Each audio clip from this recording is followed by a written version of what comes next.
Well, I said we'd be right back again, and here's my friend Lloyd. Brand new. We've just gotten to know each other. You have all just gotten to know him also with the previous episode, but now we're going to get into what he was talking about there in his introductory talk. We're going to actually zero right into Sharia law. Now, for some of you, this is new. You may not understand what he's referring to. You may not even know the importance or the significance of why we're spending so much time at what's this all about. I'm going to let Lloyd do that because Sharia law is foundational for every Muslim. Not every Muslim may know that. Not every Muslim may tell you that. In fact, many Muslims here in the West, they would kind of shrug their shoulder and say, well, that's not for us. We now live in the West. Sharia does not impact upon this. Lloyd is going to help you with that. And he's going to show you that from the very beginning, it has been enormously important. It is absolutely significant. And because it is so significant and because of its foundational impact on Islam, we've asked Lloyd, the expert in this area, to do just that and show us the impact of it. So for this first episode, we're going to define terms. I'm going to give it over to Lloyd now. Lloyd, over to you. Help us, bring us into this. Give us some idea of where you're going to go with it. I'm going to do a simple introduction to everyone about Islamic law. So generally we can use the term Islamic law, and I might use the term Sharia. I might say Sharia law. I might even use the term fiqh. Technically, they are two different things, but generally speaking, the common term is just Sharia. People will simply say that. Even Islamic scholars will just say Sharia when they mean, and we'll define the differences between those two words as we go, and I will show you how they were derived, how they are applied. I will start early on with showing you specific laws so you can see exactly what these laws are, and you can actually trace them back to the behavior within Muslims. You'll be able to show how they explain. So it's going to be a very easy introduction, and then we will start to get very technical. I will introduce terms. I will start explaining these technical terms. It can be a little daunting at first, but once you get it, it's actually really quite straightforward. So we'll have the rules, the doctrines. Also, I will not be using the Quran very much. The Quran is not very necessary here. We will occasionally refer to it, especially when the Sharia law explicitly refers to it. Otherwise, we were looking at the doctrine derived from the verses. This is not about verses. This is not about hadith. This is about doctrine and laws derived from these so that these can be applied in the life of a Muslim and within the Islamic community as a political and legal system. My presentation is called the Muslim Talmud, Sharia, Fiqh, Islam's Sacred Law. There's a specific reason why I've called it the Muslim Talmud. It is essentially the equivalent of the Talmud. There are some differences. We will discuss those. One difference is the Talmud has been collected essentially into a single volume, so it's very easy to go to the Talmud and read through it. However, the Sharia is distributed. It's distributed across multiple schools, and of course, no one scholar has everything. No one school covers everything. So you are required to move across different schools, different books. So in other words, you need to know where something is in multiple books, and they constantly cross-reference. It's like hyperlinking from web pages, right? You're constantly jumping from book to book. And also there are certain scholars who are the specialists in a given field. So all the scholars, all of the books will then reference another scholar whose work, or maybe a chapter in a book, is critical in that area, or is the fundamental, is the prime source of information. So then from one place, you have to jump to another place. So this is what makes Sharia very difficult to comprehend. Any questions before I continue, Jay? No, this is good. Just go. I have no questions so far. Yeah, you're just introducing it. So it'll be when you start making claims that I'll probably jump in. Yeah, certainly. Right. Sharia. Sharia, sacred or secret? Is Sharia sacred? Yes, it is. Is it secret? Well, yes, it is. However, notice what we've learned about Sharia would be things like this. This is a series of pamphlets that were put up and stickers that were placed all over London, I believe it was. Sharia control zone. This is where Sharia law was enforced. You can see it. These are Sharia police, Sharia for Britain. Sharia, the only solution. Sharia will dominate the world. Sharia, the only option for the UK. Now, Muslims want Sharia. They want us to live under the Sharia. However, what is the Sharia? Why don't they simply openly talk about the Sharia? We know it's a legal system. We know it's a political system. Why don't they simply clarify for us what it is? I'm going to be clarifying for you what it is, and I'm going to be explaining why they simply will not tell us what Sharia is. Now, before we continue, I want to bring up this slide. It's called an Arabic Quran, right? And this is a book by Arthur Jeffrey called Foreign Words in the Quran. And you'll notice there are a number of words here that are part and parcel of the Quran. You've got here Syriac, Aramaic, Hebrew, Greek, Ethiopic. And down here, you've got Amharic, so you can add those few words together. This is not a complete list. Newer research has shown us there's additional words that Arthur Jeffrey missed. I think this is a 1936 book. I made this slide myself. I will provide the link in the description for you to have a look at this spreadsheet yourself. But notice also there's a lot of Greek, there's a lot of Syriac. So we will start to look at some of the sources of this. And obviously, they've taken sources from outside of Islam and incorporated them into the Quran and into their other texts. So we'll make sense, especially of why so much Greek. Why is there so much Greek within Islam? Right, moving on. Now, secrets and weaknesses. This is a ruling directly out of the most popular, the most common Sharia law manual in the world. It's called The Reliance of the Traveler. Again, links will be made available in the description. If a Quran is being purchased for someone, it is obligatory that the person be Muslim. The same is true of books of hadith and books containing the words and deeds of the early Muslims. Quran in this context means any work that contains some of the Quran, even a slight amount. This ruling holds for any religious books, even the Tabakat of Shar'ani. Shar'ani is a name that we will cover later, very, very important scholar, especially with relation to Islamic law, to the Sharia. Now, do you have any questions before I continue, Jay?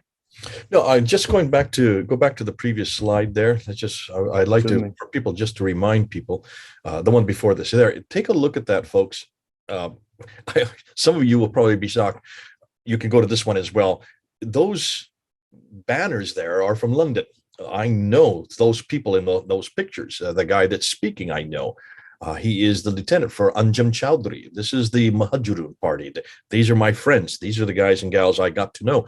I went to their meetings. I actually taught at Sheikh Omar Bakri Muhammad, the man that actually created the Muhajirun party. He would invite me up to there in Tottenham to teach at his school. And the first time I went to teach at his school, Lloyd, he introduced me this way.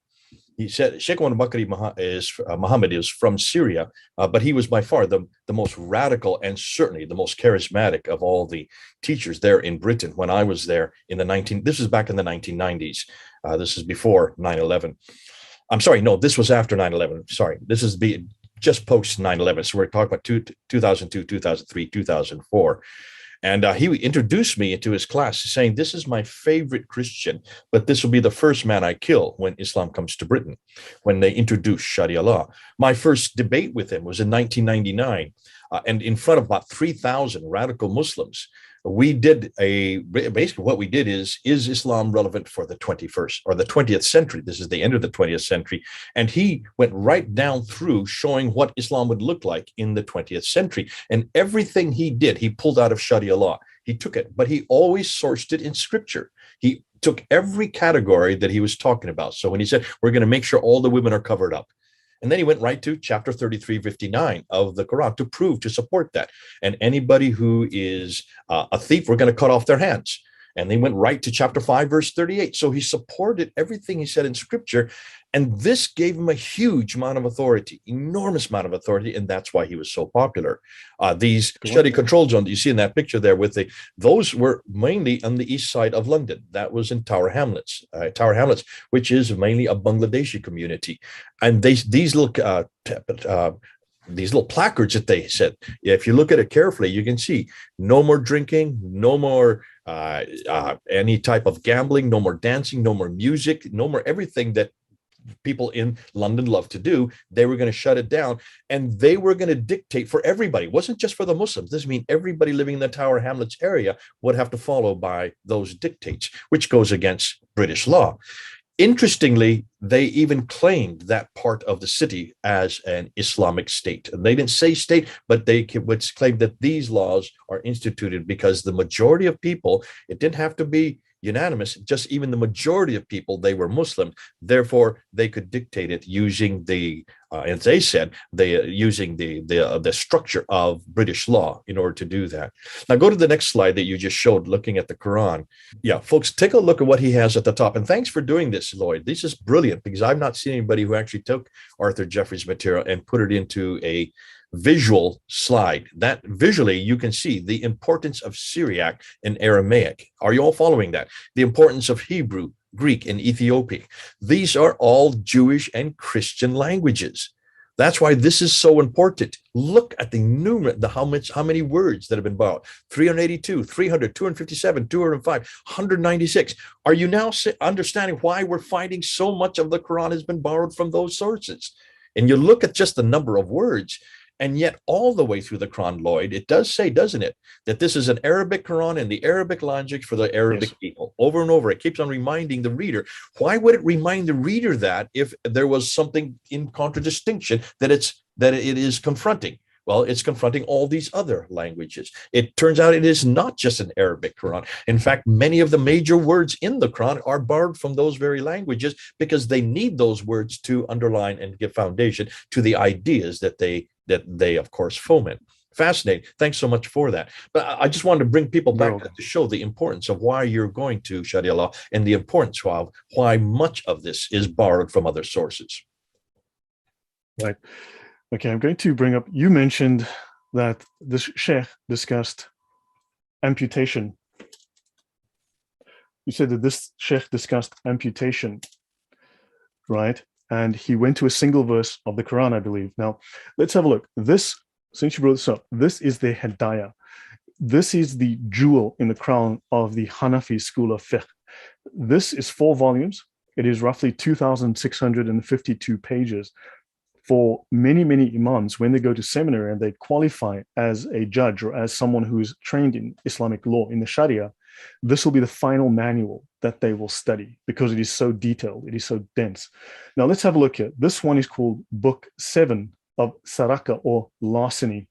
Chapter 1, Introductory, page 82. But have a look here, Chapter 2. So Jay, if you can just read this title, I'm going to zoom in a little bit. If you can just read this here. Yeah, of thefts which occasion. So that would be occasion of, because S, that's an old S. That's 100 years old. This was translated in 1751. Understand, Sharia is the word of Allah. It is the law of Allah. It is eternal. It can never be abrogated. It can never be annulled. It can never be replaced.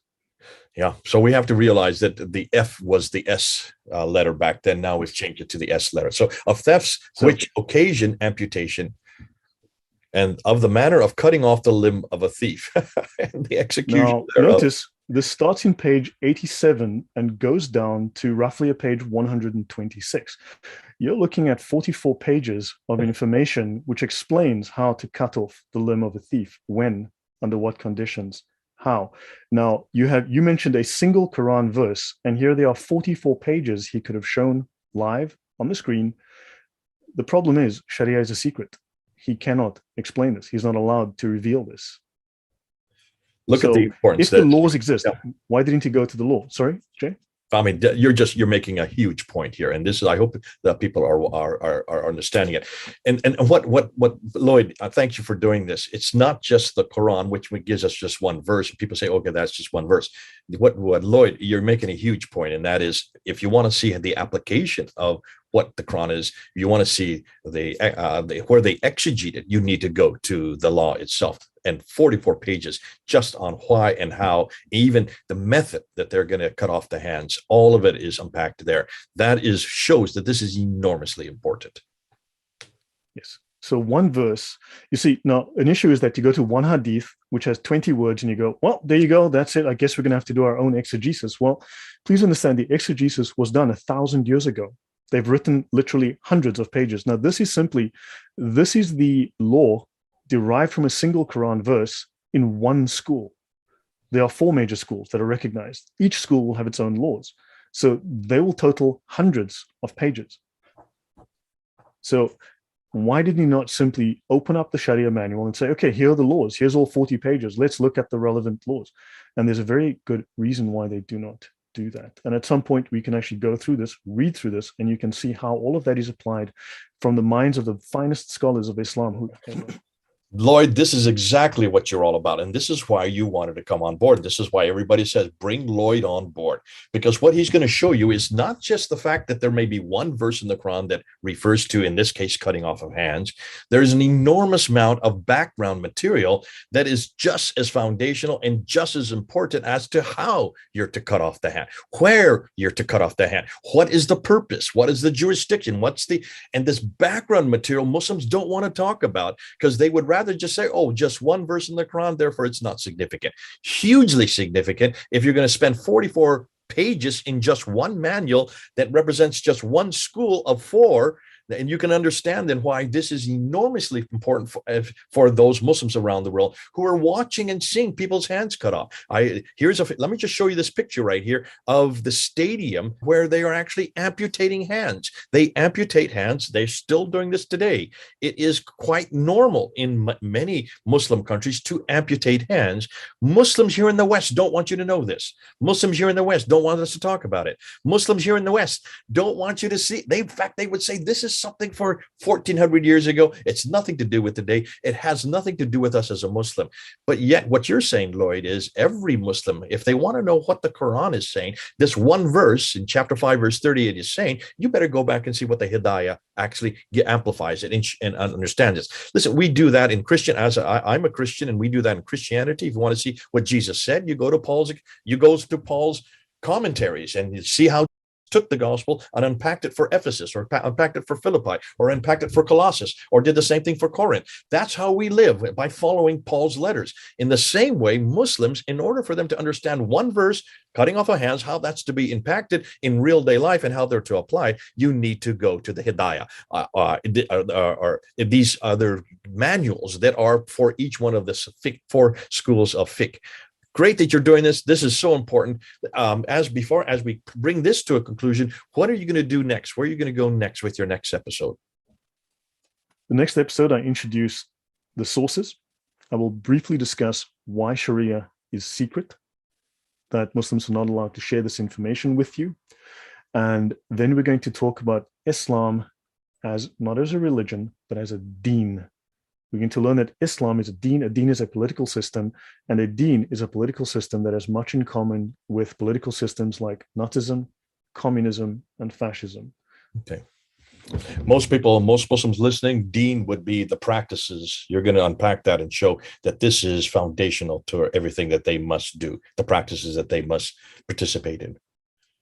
Correct. Islam does not call itself a religion. It calls itself a deen, and a deen is a political and legal system.